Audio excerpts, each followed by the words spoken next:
Yes, they were very excited. There was this, in their eyes, this we're looking at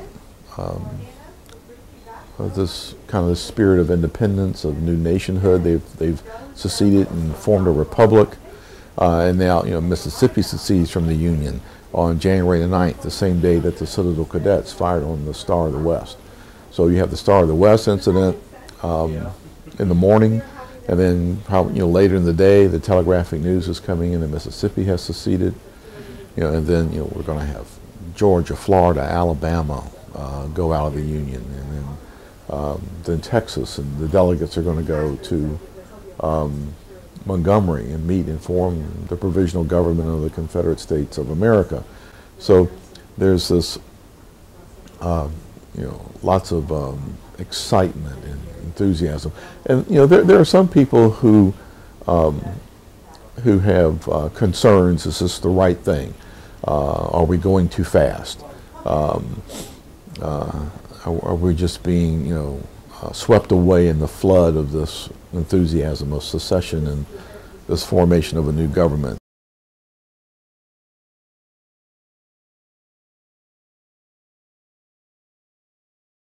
The estimate is 80,000 books have been published on the Civil War since then. That's an average of 2 a day since the war ended. It's the most written about event in history. The American Civil War is a defining time, a defining period in American history. 620,000 Americans lose their lives. If you take all the American soldiers who died of all causes in the American Revolution, War of 1812, Mexican War, the Indian War, Spanish-American War, World War I, World War II, and Korea, and add them all up, there's still more American soldiers who died in the Civil War than all those added together. Once you add Vietnam into the mix, add that on, then you will finally beat the Civil War death rate. So, a major loss of human life. You've got, out of the Civil War comes our national cemetery system.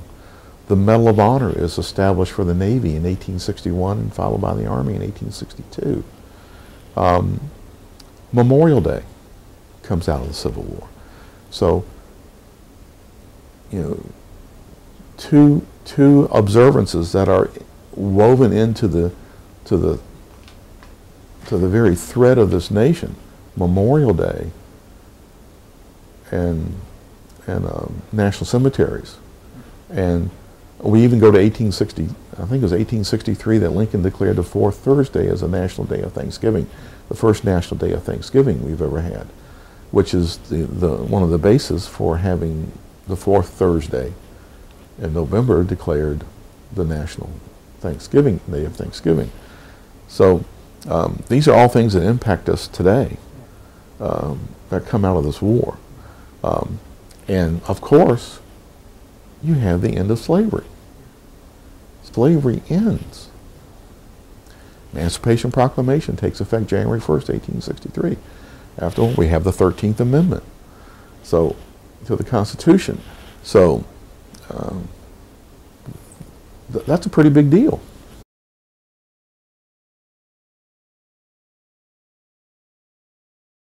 It's still so much a part of people's awareness, I think. And I think it's the first war that was, and for us, it was so heavily photographed, written about, and there were so many veterans, and we had our first real nationwide veterans organizations because of this, on a very large scale, from the Grand Army of the Republic, which was the Union Veterans Organization, to later the United Confederate Veterans. You're going to think that if you go with President Grant to all the way up to McKinley, every president except Grover Cleveland was a Union veteran, had been a general or officer or NCO. War is a terrible thing. But it helps mold the nation, shapes the nation, makes us who we are, and to be able to remember the sacrifice at last full measure given by those people in that time is